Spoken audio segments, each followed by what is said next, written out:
Welcome to Brainstorium. I'm Anna Tizard, award-winning Dreampunk and deeply weird fantasy author.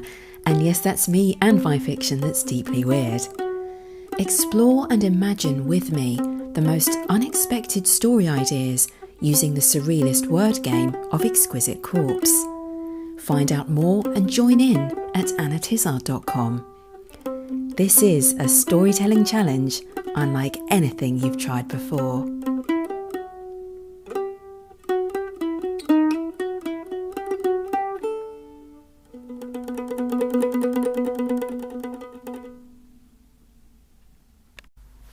Hello, imaginative people. I'm Anna Tizard, and this is episode 31 of Brainstorium, and it's number 4 out of 6 in my Alice in Wonderland mini-series, although of course you can listen to them in any order. Today we're looking at extremes, for that's what the Mad Hatter's Tea Party seems to be all about: mayhem and nonsense. But what is the scene for? And what does it do for Alice and the story as a whole? What can we as authors learn from one of the most ridiculous scenes in literature? Make yourself a cup of tea and I'll tell you all about it.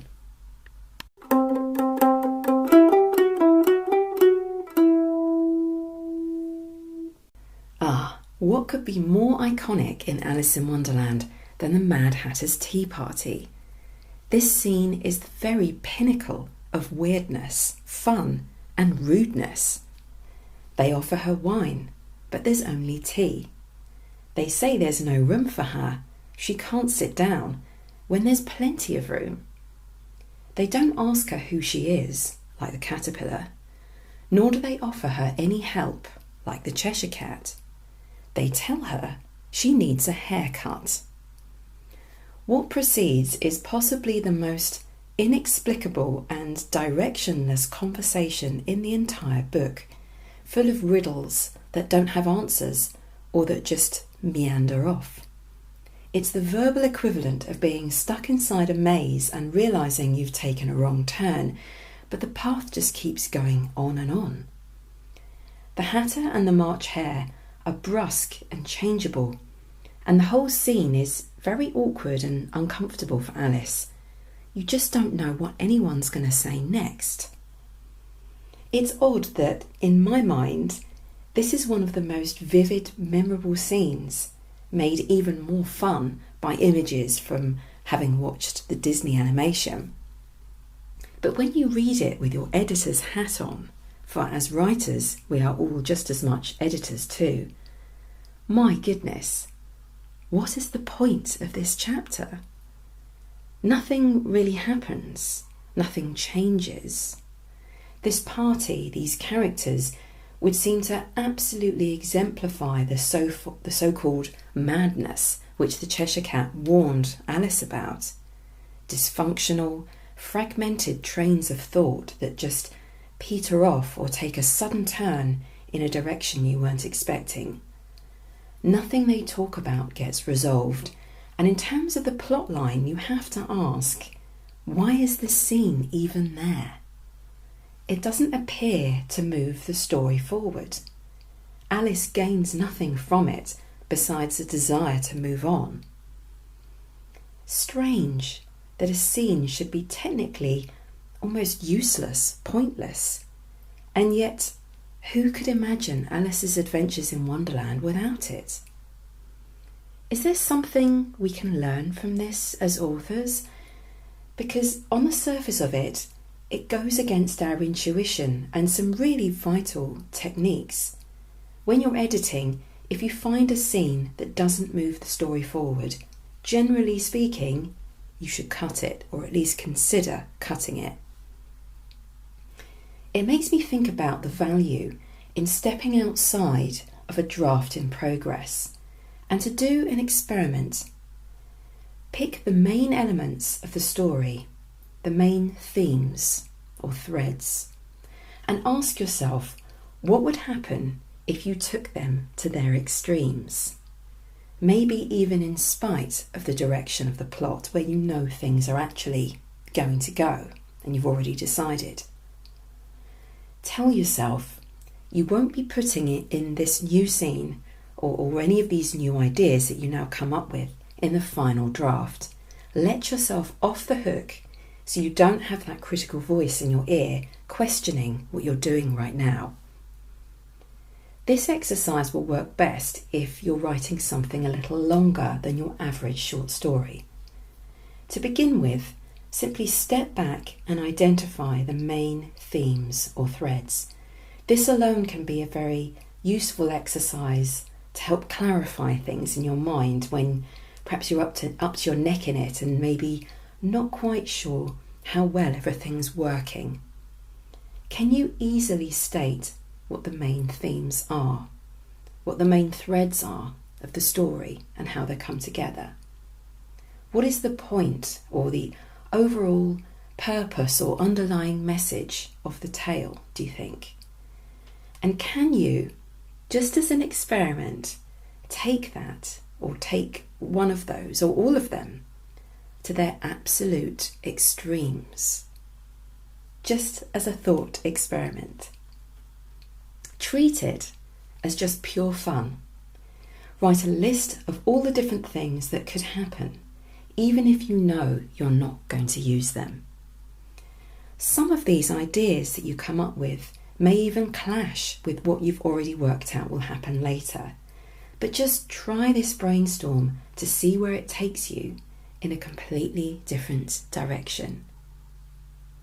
For Alice, she is lost, confused, and in a place where no one and nothing makes sense. Now, how to take that to extremes? You have the Mad Hatter's Tea Party. That's what it does.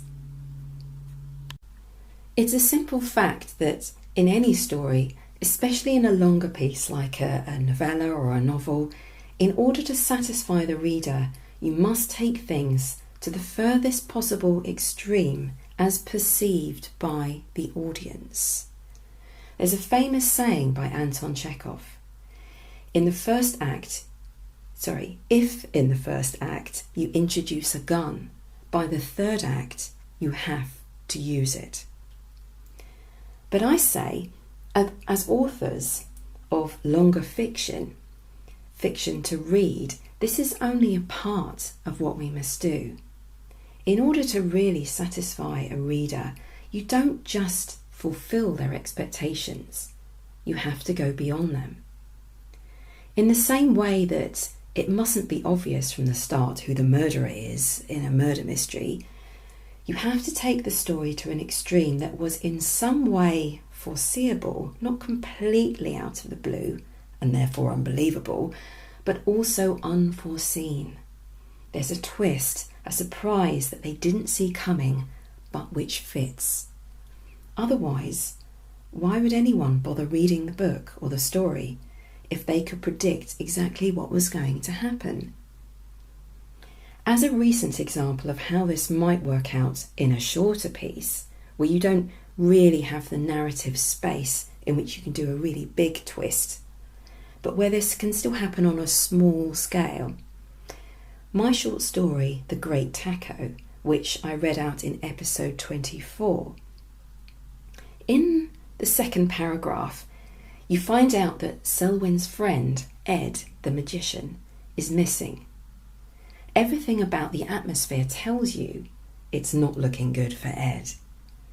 That's a promise I had to fulfill. It would be a real letdown if I didn't ensure something awful had happened to him, or at least to someone in the story.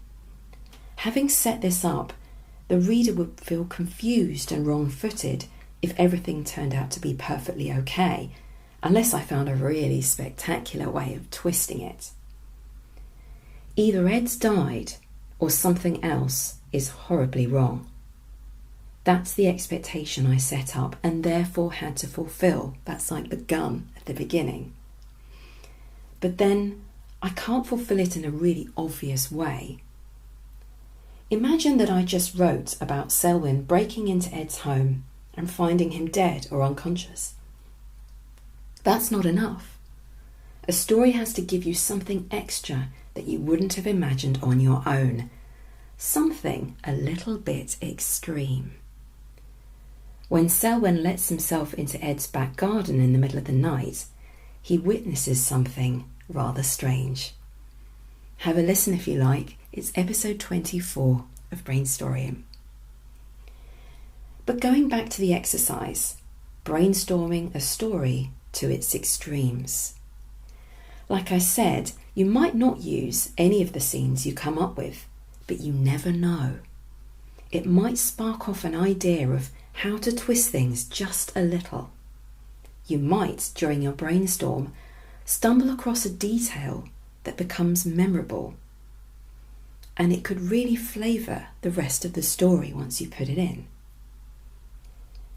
As writers, we're here to give people experiences they wouldn't otherwise have, through the power of their own imaginations. Why stop at ordinary? Why be predictable? Fulfill their expectations, but then go one step further and show them something else. An imagination experiment with extremes could give you the kind of iconic scene or detail that the Mad Hatter's Tea Party gave to Wonderland. You never know until you try.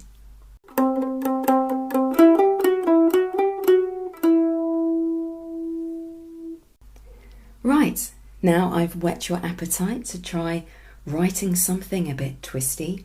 Here's another publishing opportunity I've come across. Duck Duck Mongoose magazine is open for submissions for short fiction, poetry, creative non-fiction and artwork. At the time of recording, that's June 23, the theme for their next issue is notes. What types of notes matter to you?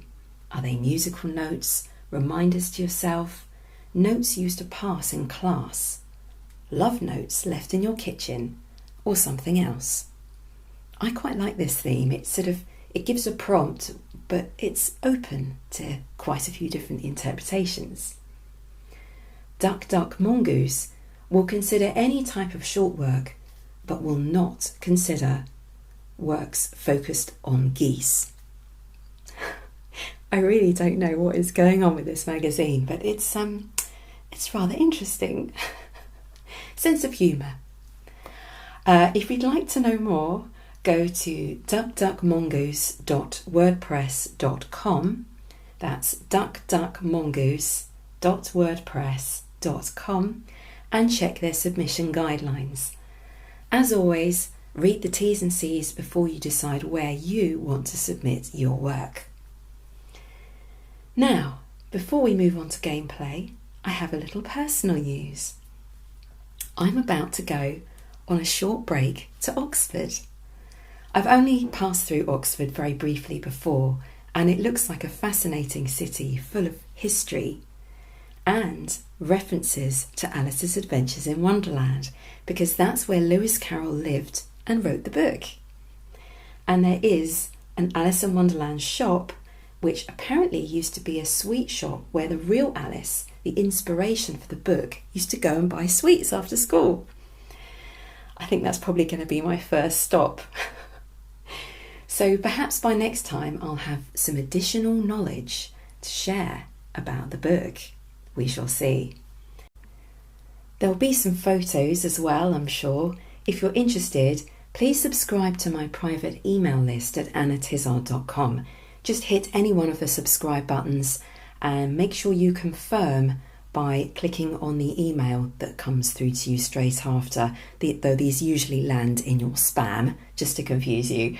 I expect I'll send a newsletter about Oxford around early July.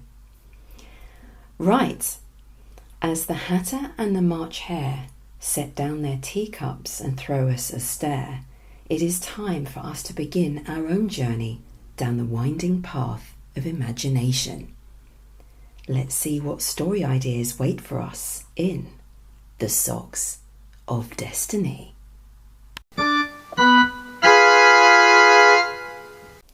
That's right.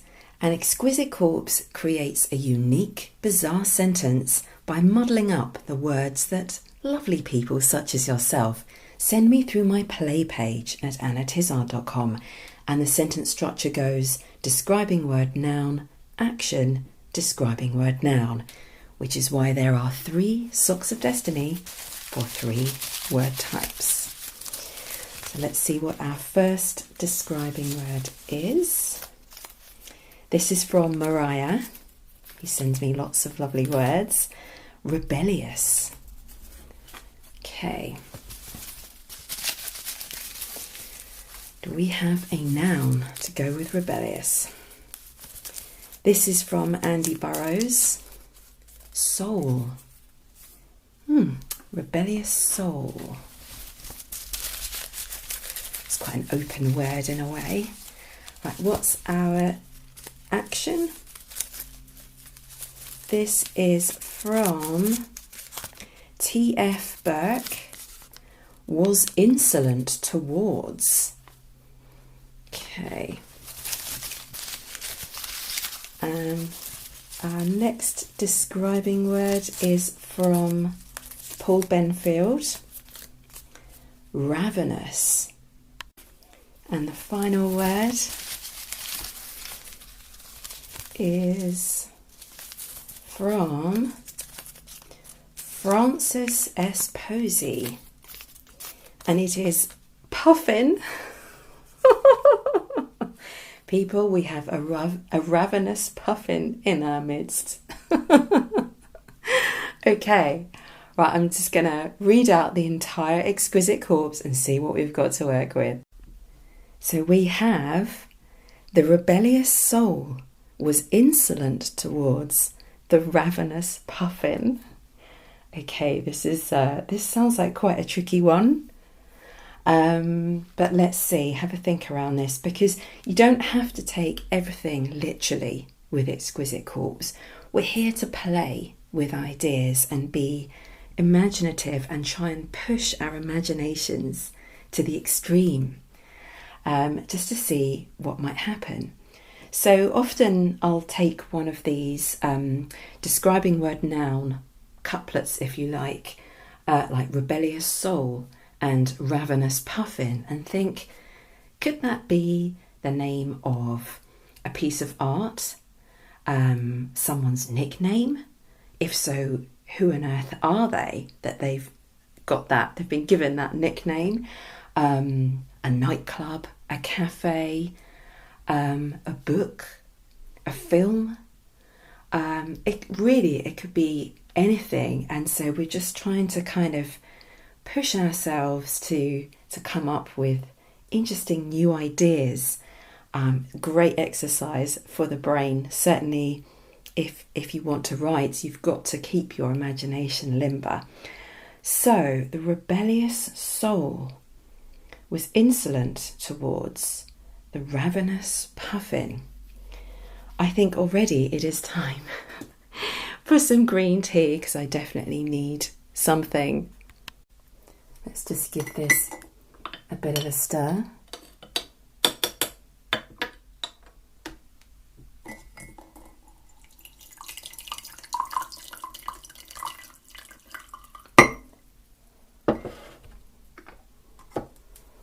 Right.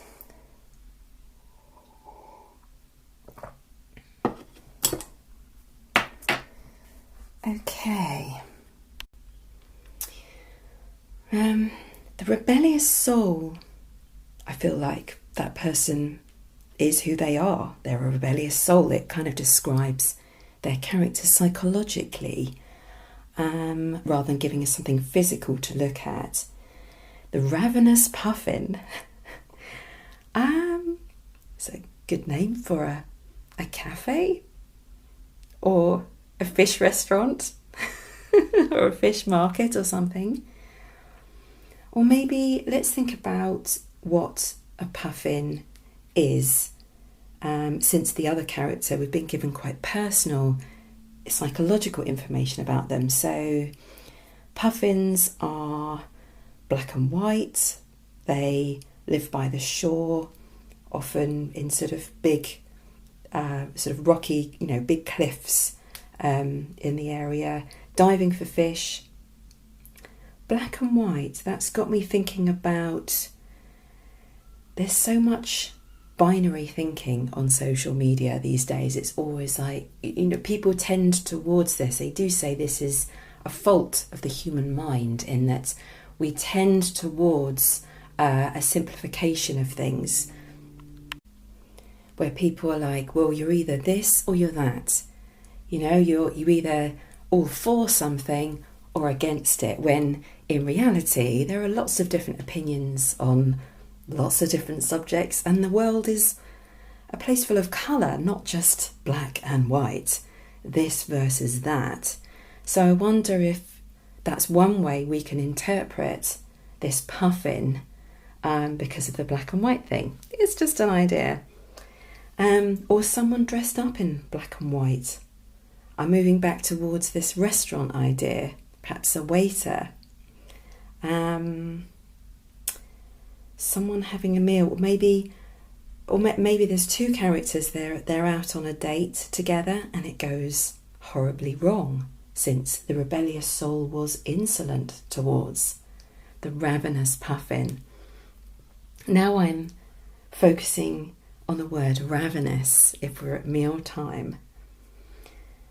And of course, the first part of ravenous is raven, which is another bird.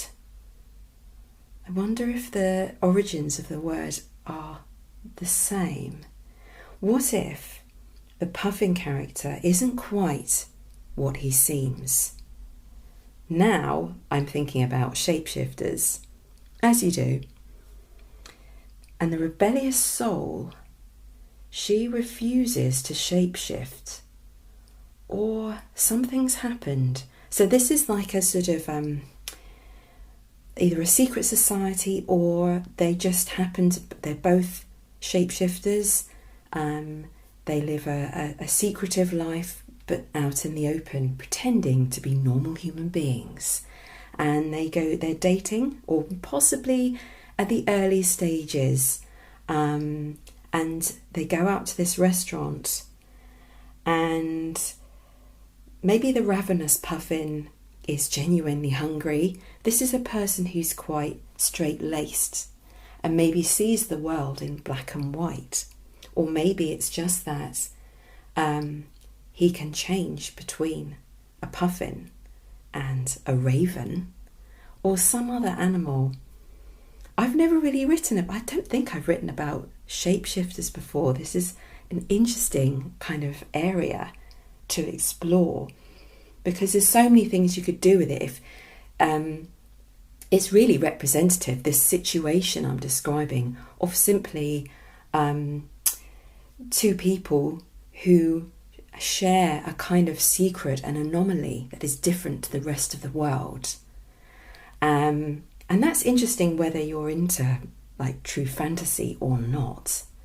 And they have an argument, and I think the reason they've appeared, they've gone to this restaurant, or the reason the puffin has taken them to a restaurant and wants to have this conversation with this rebellious soul who's breaking the rules of the shapeshifters, doing something wrong, or there is something wrong where she can't shapeshift, or she wants to let out the secret, or she's mentioned it to someone, or she shapeshifted in front of a normal person. Something's not right, and they end up in an argument, which the ravenous puffin thought it wouldn't happen because they're in a public place. He thought this would be a safe place to have this difficult discussion, because in front of other people, the rebellious soul wouldn't be so quick to lose her temper. I'm not sure. There are some potential ideas here to explore. But yeah, sometimes you have to kind of go around the houses a little bit to find what is that conflict. I think it's time for another Exquisite Corpse. So let's have a look. Get our first describing word. This is from Honor Harlow, grumpy. Okay, I feel like we had a slightly grumpy one before, but of course this will be completely different. Every Exquisite Corpse is unique. So let's see, this is from Tracy, also known on Twitter as Magna Carta 1967. Mad musician. Okay, Tracy has cheated slightly, but I allowed it. She's added an adjective or a describing word within her noun. But I thought, do you know what?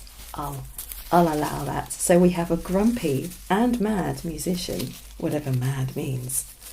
Let's see. This is from Francis S. Posey. Loaded the catapult with. Oh my goodness. All right, I'm not going to try and skip ahead in my mind as to what that might be. Let's just pick another word. This is from Evan, whose Twitter ID is Foster2401. Wistful. And the final word of our second Exquisite Corpse is from... This is from Honor Harlow again. Corpse. Oh my God. Okay, I'm going to have a look at the entire Exquisite Corpse and read it out to you. We have the grumpy mad musician loaded the catapult with the wistful corpse. Oh my goodness. See, when I first was pulling out those first words, I was thinking, well, this is a grumpy and mad musician, so an eccentric character who loves to play instruments, is maybe a bit of a genius. Who knows all these instruments he plays? Maybe he's invented an instrument. And, loading up a catapult, I just imagined that, I don't know, he's had some kind of epiphany, or he's had enough of music, or he wants to experiment with sound by catapulting one of his instruments off the top of some tower in some bizarre castle-like manor house. I don't know. But it turns out he's loading it with a wistful corpse. Oh my goodness. How can a corpse be wistful? Good grief. This is feeling quite Addams Family or the Munsters. I used to watch the Munsters. Gosh, but I think if you were really going to go with this whole Exquisite Corpse sort of on the physical, literal surface of it, I think we are moving into that territory. If we have a wistful corpse, a wistful corpse who still wants adventures, and so maybe she's the one.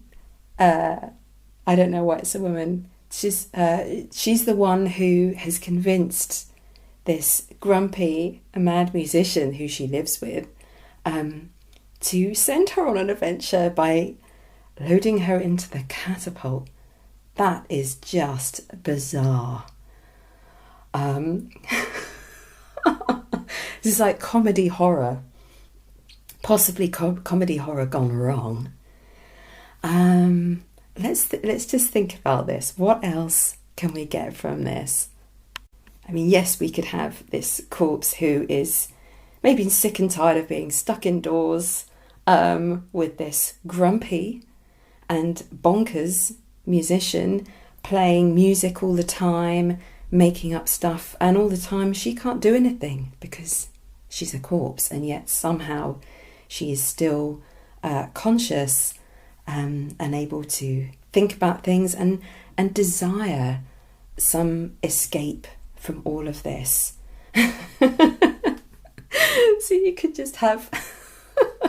I meant to move on from this moment, in case you hadn't noticed, but I'm still with it. I'm like, someone's walking across a field Maybe it's the gardener. So they've got this huge grand house and they have a gardener. You've got to have like a human, ordinary character in this who doesn't really understand that they're either, I don't know, they're just sort of, they're supernatural characters.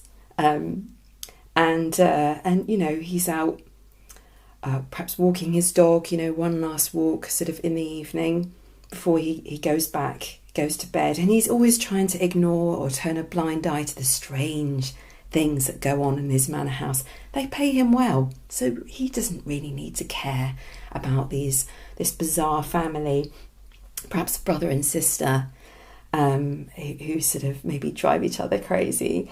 And he's no idea that she's a corpse, that her own brother murdered her years ago to try and get rid of her because he's so grumpy and hates most people. But that's what's happened, and yet he could never actually they couldn't get rid of each other. He's now stuck with this wistful corpse. So this gardener's out walking his dog, and this sort of strange swooping noise over his head as the corpse goes flying. Okay, this is probably too bizarre.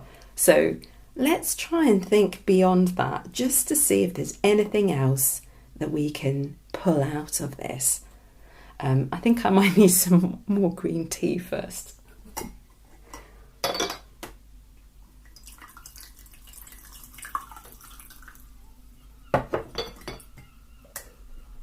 Right. The wistful corpse could be a painting, a sculpture. He's getting rid of things in his house. Or his ex has just moved out and he's really angry, and this is the best, most spectacular way to throw out her stuff. What is she doing with a sculpture of a wistful corpse? Oh my God, what kind of a relationship must that have been? Or what if he's not in his house? Why am I making the assumption that he's at home? If this is in the middle of a war, since there's a catapult involved, and they're running out of ammunition and rocks to catapults, so they start throwing corpses. Oh God, that's disgusting and really quite dark. I feel like since we left the monsters behind, I think we're moving into territory. It's not really my territory, but you know, if you wanted to write something really gruesome, if that's up your street, and you're into sort of military sci-fi fantasy, well, you could do something with this, but that's not my groove. So I'll leave that to you, and I will pick out another describing word. This is from Paul Thomas, sarcastic. Okay.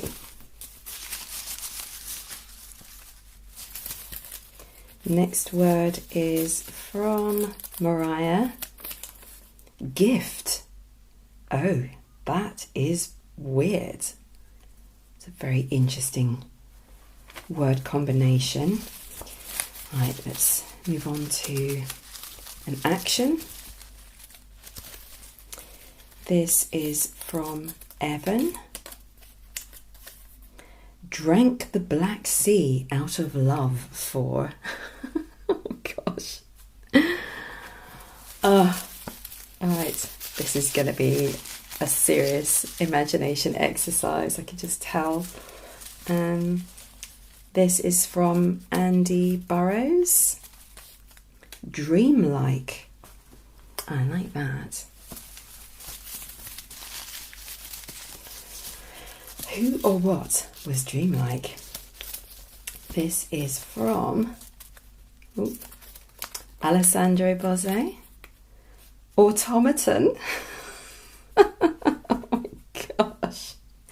Okay, I'm going to read the whole thing and we're just going to give it a go. Okay, are you with me? The sarcastic gift drank the black sea out of love for the dreamlike automaton. That's a pretty weird one. Sarcastic gift. How can a gift be sarcastic? If it's a thing that's being given, how can it think unless, like the dreamlike automaton, it too is a robot? We're living in a world where robots are commonly given as gifts. A birthday present, but the person throws it out because it's beginning to express sarcasm. So it goes on walkabout or wheelabout and falls in love with a dreamlike automaton. Can robots fall in love? Can AI learn to be sarcastic? I'm not sure which one's more scary. Are the two related? If you can be snarky about something and have that kind of opinion about something, can you be passionate too? What about a backstory to these two? How was the dreamlike automaton made and who made it? Was that a gift as well to someone? And why?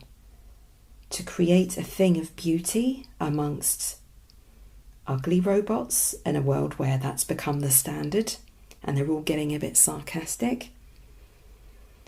Or, if we could go really weird with this, if it's not weird enough already, maybe the dreamlike automaton is a dream.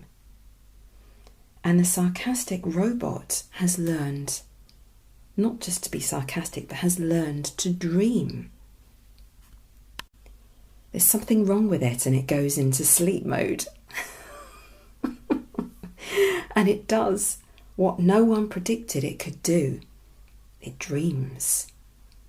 Maybe it's sarcastic at first about the strange, completely illogical scenes and characters that it encounters in its dreams, because it's never dreamed before. It's a robot and has a very, set kind of standard of what to expect in the world and how to interact with the world. This is completely different, this dream. And then it falls in love. Does it stay in the dream? Does it get lost in its own dream? If a robot breaks down while it's in sleep mode and it never wakes up or gets switched on again, is its dream world its real world? Ooh, that's very Alice in Wonderland. I was not expecting that. Okay, so let's just quickly look over, summarise the exquisite corpses we've come across today, which have been especially peculiar. But I'm sure, there are ideas that we can use here. First of all, we have an argument in a restaurant. Perhaps they're on their first date, or they share a secret life as shapeshifters, or something else. But one of them is rebelling in some way, in a dangerous way. It feels like a good opening scene to try and just to see where it goes. Then we have a grumpy mad musician loading up a catapult with, well, who knows, a sculpture, a painting, an actual corpse, which then shoots across the sky while an unsuspecting gardener dum-de-dums his way around the fields, walking his dog at night. Where could that go? A gruesome discovery. Something to play around with around Halloween, I reckon. And finally, a robot trapped in a dream, and another robot that may be a dream. But who knows if it's real? You could rewrite Alice in Wonderland, but with robots. Why not? Okay, so I hope you found some interesting ideas in there to play with. If not, hopefully this process entertained you, distracted you from a banal life, perhaps in some way. We all have banal aspects to our lives, but and that you might be inspired to try and take a story idea to its extremes, even if it's just in a brainstorming session, just to test out where it could potentially go. Because nothing ever happens, we don't do anything unless we imagine it first. So how can you know where your story will go unless you give it that space, that room in which to grow? And I just rhymed without meaning to. Anyway, until next time, go forth and be inspired. I hope you enjoyed today's Brainstorium. You can find out more about Exquisite Corpse and my series, The Book of Exquisite Corpse, at annatizard.com. Subscribe to my e-newsletter and you'll get Volume 1 for free. And while you're there, why not submit a few words to the Socks of Destiny on my play page? You may inspire me or inspire yourself to write a unique new story. See you next time.